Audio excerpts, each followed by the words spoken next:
Hello everyone, आप सब कैसे हैं। मैं उम्मीद करता हूं कि बहुत अच्छे होंगे और अपनी पढ़ाई को बहुत अच्छे से कर रहे होंगे। मैं Akash Kumar Bhadana ICT virtual classroom में आपका बहुत बहुत स्वागत करता हूं। मेरे प्यारे बच्चों, जैसा आपको पता है कि हमारी बेसिकली 7th क्लास है और 7th क्लास में देख रहे हैं सामाजिक एवं राजनीतिक जीवन की सेकेंड बुक, और उसी में हम लोग बात कर रहे थे आपका चैप्टर नंबर 8 का, और 8 में देख रहे थे बाजार में एक कमीज। तो इस बाजार में एक कमीज का तात्पर्य था कि एक कमीज बाजार में पहुंचने तक कितना लंबा सफर वो आपका तय करती है। उस सफर को हम लोग देख रहे हैं कि कैसे एक कमीज बनती है। सबसे पहले एक किसान है, अपने खेत में भी कॉटन की कल्टीवेशन करता है, खेती करता है। खेती के बाद उसकी रुई बीनता है, फिर उसको बाजार में बेचता है, फिर उसको कोई बड़ा व्यापारी खरीदता है, फिर वो फैक्ट्री जाती है, फिर उसका धागा बनता है, धागे से कपड़ा बनता है, और कपड़े से फिर उसको वापस लोग खरीदते हैं, फिर वो टेलर के पास जाती है, फिर उसकी सिलाई होती है, और कहीं फाइनली रूप में हमको एक कमीज मिलती है। तो एक कमीज का जो सफर है वो काफी लंबा है, और ना जाने कितने लोगों की इसमें ऐसी मेहनत लगी होगी जब तक हम तक ये कोई कमीज आपका पहुंचती है। ये सिस्टम कुछ हमारे खाने में होता है, जो फूड है जिसे हम लोग बड़ी आसानी से वेस्ट भी करते हैं, उसमें भी बहुत सारी ऐसी मेहनत लगी होती है। क्लियर है? उस मेहनत को समझने का हमारा एक नजरिया होना चाहिए। ठीक, चलिए, तो हम सपना की कहानी को इसमें पढ़ चुके थे, कैसे वो रुई की खेत को आपका बना रही थी, उसको डेवलप कर रही थी। इसके विषय में हम लोग देख चुके थे, सूत काटने से लेकर इन सारी चीजों को। इरोड का बाजार कैसा था, कैसे ऑर्डर पर आपके कपड़े तैयार किए जाते थे, कैसे लोग उसको बेचने के लिए आते थे, इन सारी चीजों को हम लोग अपने चैप्टर में आपका देख चुके थे। ठीक, बेसिकली हमारा चैप्टर यहाँ तक हो गया था। आज हमको यहाँ से आगे बढ़ना है। ये ऐसी थंगडार आप पढ़ेंगे बच्चों। चलिए बेटा, आपका नाम क्या है? सर अभिजीत। अभी चलिए बेटा, आप पढ़ना प्रारंभ। दादन व्यवस्था द्वारा घर पर कपड़ा तैयार करना, कपड़ा उपलब्ध कराने के जो ऑर्डर मिलते हैं उनके आधार पर व्यापारी के देता है। बुनकर व्यापारी से सूत लेते हैं और तैयार कपड़ा देते हैं। को दो लाभ प्राप्त होते हैं। बुनकरों को सूत खरीदने के लिए अपना पैसा नहीं लगाना पड़ता है। साथ ही तैयार कपड़ों को बेचने की व्यवस्था भी हो जाती है। बुनकरों को प्रारंभ में बनाना है और कितना बनाना है, कच्चे माल को प्राप्त कराने और तैयार माल की बिक्री के लिए भी व्यापारियों पर बनी निर्भरता के चलते व्यापारियों का बहुत वर्चस्व बन जाता है। वे ऑर्डर देते हैं कि क्या कपड़ा बनाया जाता है और के लिए वे बहुत कम मूल्य देते हैं। बुनकरों के पास यह बना जानने को कोई साधन नहीं है कि वह किसके लिए कपड़ा बना रहे हैं और वह किस कीमत पर बेचा जाएगा। कपड़ा बाजार में व्यापारी यहाँ कपड़ा पहनने के वस्त्र बनाने के कारखानों को बेचते हैं। इसी तरह से बाजार का झुकाव व्यापारियों के ही अधिक होता है। बुनकर अपनी सारी जमा पूंजी लगा कर या ऊंची ब्याज दर पर लेकर कर्जे खरीदते हैं।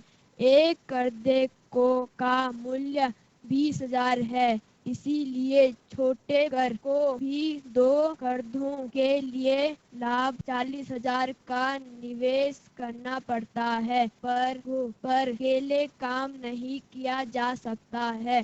कपड़ा बनाने के लिए बुनकर और परिवार के दूसरे वयस्क सदस्यों को दिन में 12 घंटे तक काम करना पड़ता है। इस पूरे कार्य द्वारा के वह महिलाएं में लगभग 3500 ही कमा पाते हैं। व्यापारी और के बीच की यह व्यवस्था दादन व्यवस्था आउट सिस्टम का, जहां व्यापारी कच्चा माल देता है और उसे तैयार माल प्राप्त होता है। भारत के क्षेत्रों में कपड़ा बुनाई के उद्योग में यह व्यवस्था प्रचलित है। बहुत बढ़िया, शाबाश, धन्यवाद। आप बैठ जाइए। अब देखिए, अब आपने पढ़ा, साथ में एक अच्छी कनेक्ट, दूसरे बच्चों का जो कॉन्फिडेंस है वो भी आपका डबल होता है कि हम भी पढ़ सकते। ऐसा कुछ नहीं है, सभी बच्चों को मैं मौका देता हूँ। अब देखिए, मैं आऊँ, चैप्टर को पढ़ाऊँ, चला जाऊँ, उसमें इतना मजा नहीं है। मजा किसमें, जब हम लोग आपका मिलजुल कर पढ़े। क्लियर है? देखिए, दो ही चीज है, अगर क्लास हो रही है तो आप बिल्कुल ना पढ़े, और पढ़ रहे हैं तो एक व्यवस्था की बात, दादन व्यवस्था। इसमें क्या है, बुनकरों द्वारा घर पर आवक कपड़ा तैयार करना। बेसिकली होता क्या है, मान लीजिए कोई एक बाप का परिवार है, उस परिवार का एक ही काम है कि उसको जो धागा मिलेगा, जो कुछ सूत मिलेगा, उससे वो कपड़ा बनाते हैं। ठीक, वो उन्होंने किया, उनके दादे, उनके परदादे, उनके बच्चे यही काम कर रहे हैं और सीख रहे हैं, और इन्होंने आपस में अपने काम को डिवाइड भी कर रखा है। क्लियर है कि मैं ये काम करूंगा, आप ये करना। अब देखिए, सूत को काटने से शुरू होकर सारी चीजें होती हैं। उनके पास पैसा नहीं होता, वो चीजों को लगाते हैं, उन्हें बुनकर अपना अपना धागा देके जाते हैं, फिर वो कपड़ा बुनते हैं और कुछ पैसे उसके बदले से वो लेते हैं। अब होता क्या है, कच्चे माल को प्राप्त करना और बाल तैयार की बिक्री के लिए भी व्यापारी पर निर्भरता के चलते व्यापारी का वर्चस्व बहुत ज्यादा बन जाता है। इस सारे चीज में सबसे इंपॉर्टेंट कौन हो रहा है, कपड़ा बुनने वाले नहीं, व्यापारी हो रहे हैं। क्योंकि व्यापारी से कहना चाहिए हमको कच्चा माल चाहिए।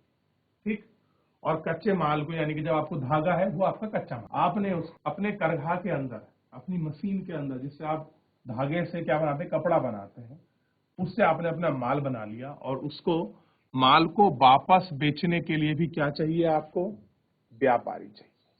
तो इसमें सबसे बड़ी निर्भरता किसकी बनी है, व्यापारी की।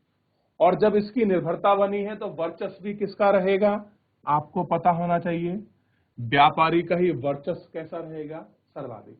वर्चस्व का मतलब होता है सबसे ज्यादा वैल्यू वॉल वाला, यानी कि हर चीज में किसको पूछा जा रहा है, व्यापारी को, वस्तु को खरीदते समय भी और वस्तु को बेचते समय भी।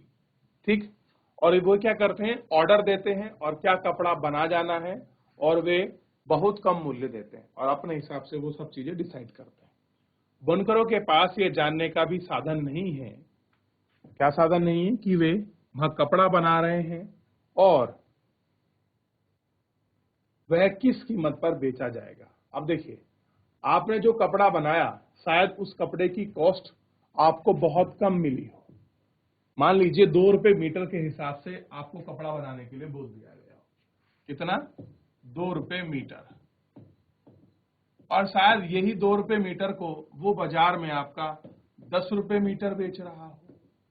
कौन, जो आपका व्यापारी है। लेकिन जो कपड़ा बना रहा है उसके पास ऐसी कोई जानकारी है ही नहीं कि कपड़ा कितने में बिकेगा। उसे तो एक वो व्यापारी एक कुछ कीमत देता है, उसको वो खरीद लेता है और अपनी आजीविका चलाता है। कह रहे हैं कि पहनने के लिए वस्त्र बनाने के कारखाने ही में बेचे जाते हैं। इस तरह से बाजार का झुकाव व्यापारी के अधिक हित में होता है, और फाइनली मार्केट का जितना भी रुझान है वो किसके तरफ होता है, इसी के तरफ होता है। बुनकर अपनी सारी जमा पूंजी लगाकर कर या ऊंची ब्याज दर पर ऋण लेकर आपका करघा खरीदते हैं। करघे मतलब समझते हो, जो मैंने कल आपको मशीन दिखाई थी ना, अभी दिखाता हूं आपको। तो जो बुनकर है, जो कपड़ा बुनते हैं, जितनी भी उनकी जमा पूंजी है, फिर उसके बाद भी कुछ वो ब्याज लेते हैं और उससे क्या करते हैं, ऋण लेकर एक अपना हस्त क्या खरीदते हैं, करघा खरीदते हैं। करघा मतलब जिससे धागे से कपड़ा बनता है। देखिए, ये है करघा, ये मशीन दिखाई दे रही है, ये वाली, ये है करघा, इसको खरीदते हैं। इससे क्या होता है, धागे से कपड़ा बनता है। आपको दिखाई दे रहा है। इसमें भी 2 प्रकार हैं, एक है स्वचालित, यानी कि जो स्वयं बिजली से चलती है, एक है जिसको आपको हाथ और पैर से चलाना होता है। ठीक है, तो इसमें दोनों चीज हैं जो आपको आगे देखिए।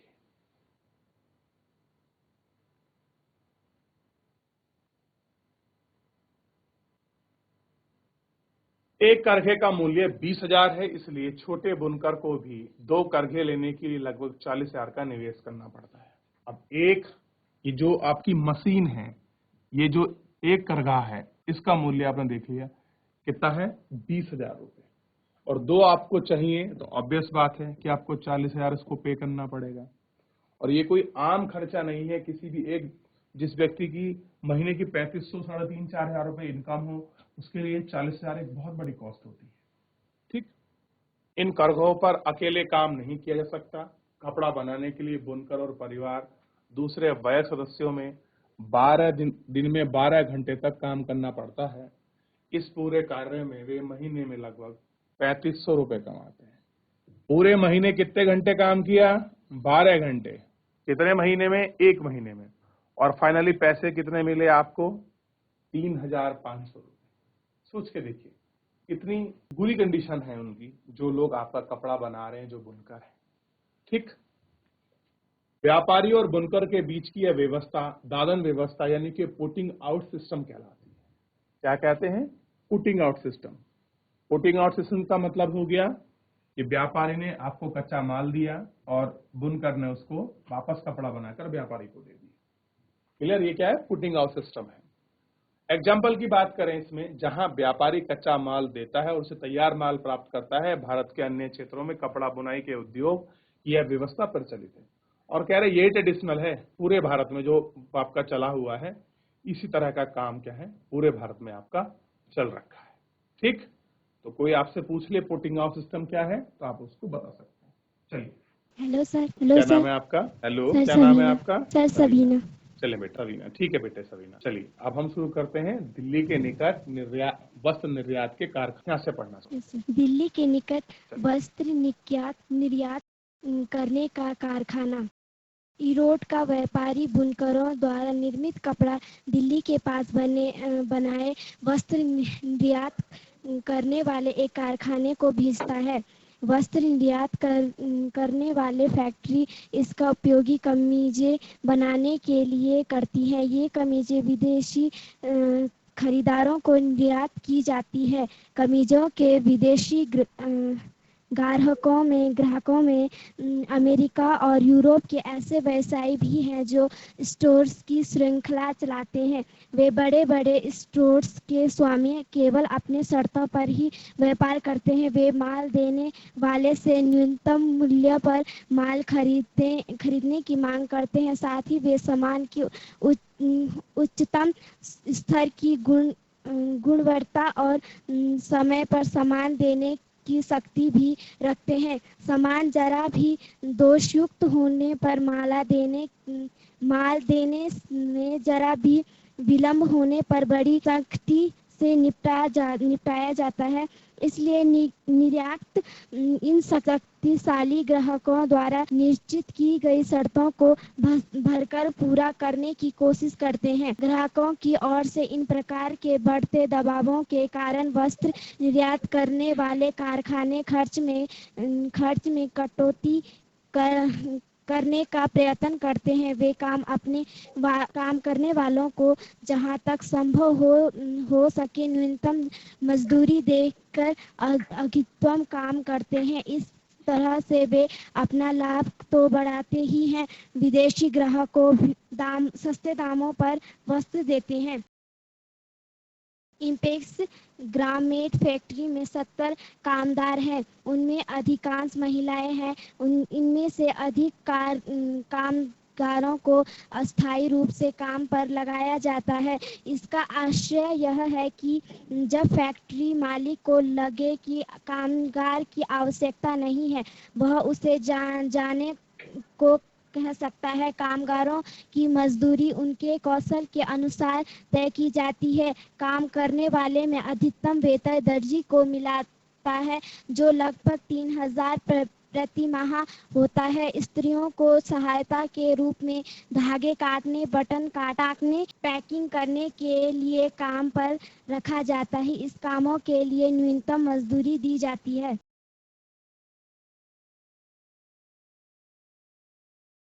संयुक्त राज्य अमेरिका में वह कमीज।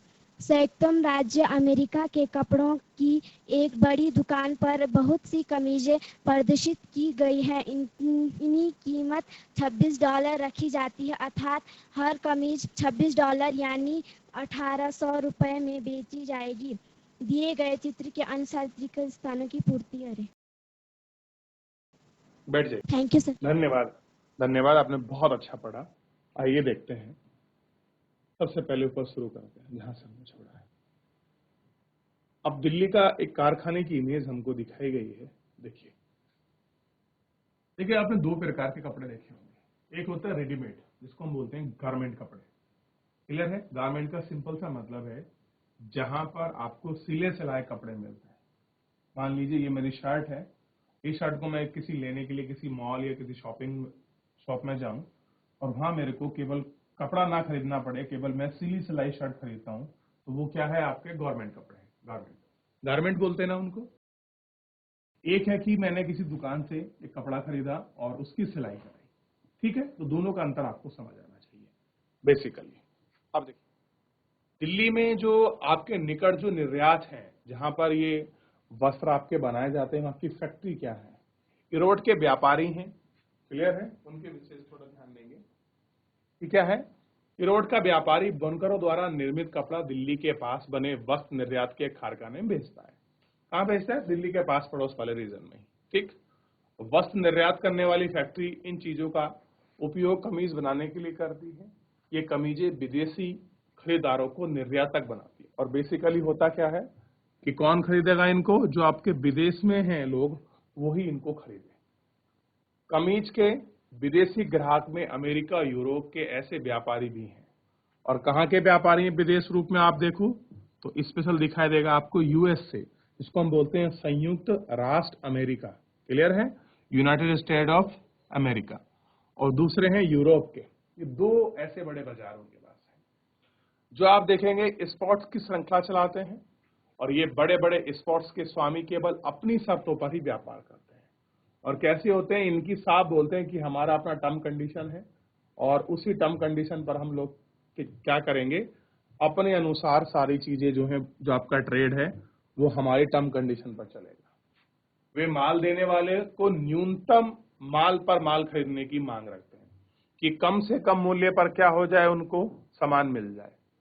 साथ ही वे सामान की उच्चता स्तर की गुणवत्ता और समय पर सामान देने की शर्त भी रखते हैं। कि पहली बात क्या है, अगर आप हमको सामान दे रहे हैं तो क्वालिटी आपको अच्छी रखनी पड़ेगी, गुणवत्ता परक चीजें हैं। ठीक, और साथ ही समय पर आपको देना होगा। ये उनकी कंडीशन है। अगर बाहर का कोई व्यापारी आपके यहाँ माल खरीद रहा है तो पहला क्वालिटी बहुत अच्छी होनी चाहिए, गुणवत्ता बढ़िया हो, और उसके बाद डिलीवरी कैसी हो? टाइम टू टाइम हो। ठीक, सामान जरा सा भी दोष युक्त होने पर, माल देने में जरा भी विलंब होने पर बड़ी सख्ती से निपटाया जाता है।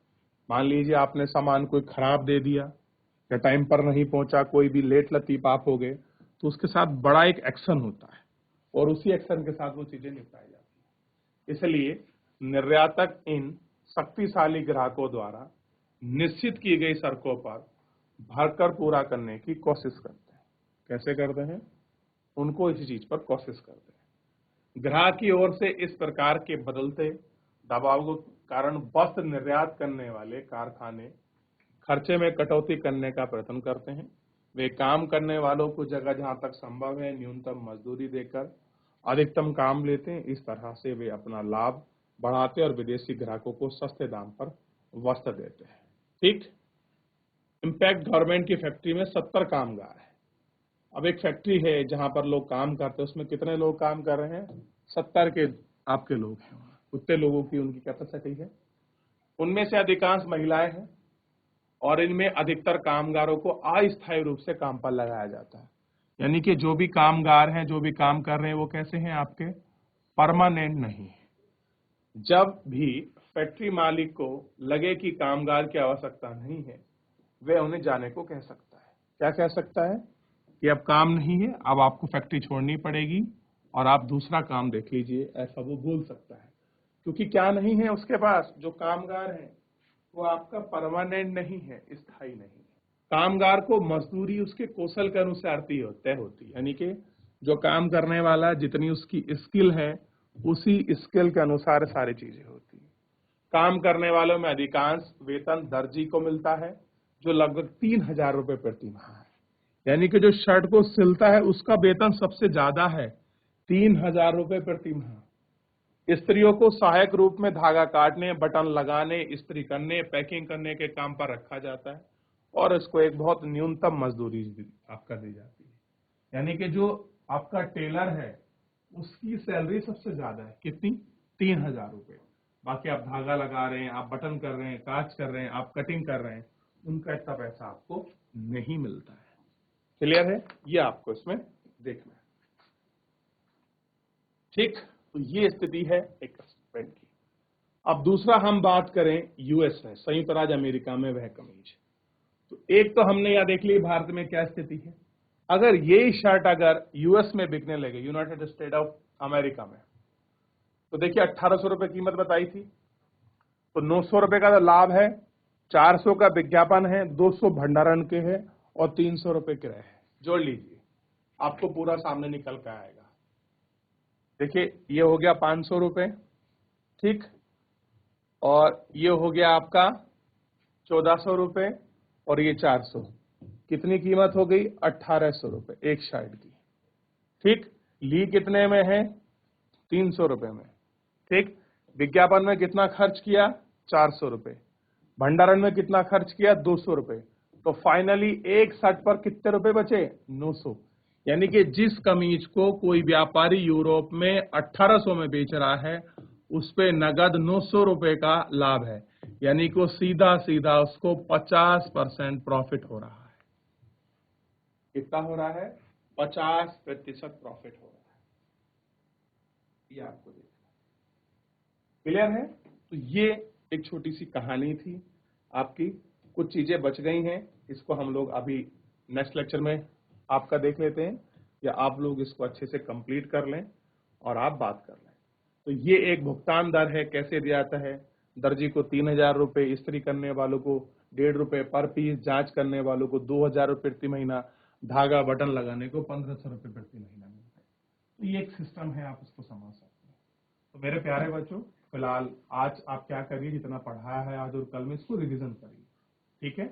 कोई डाउट, कोई क्वेरी बनती है तो मुझसे नेक्स्ट लेक्चर में आप इसको लाइव जुड़कर चैट के माध्यम से पूछ सकते हैं।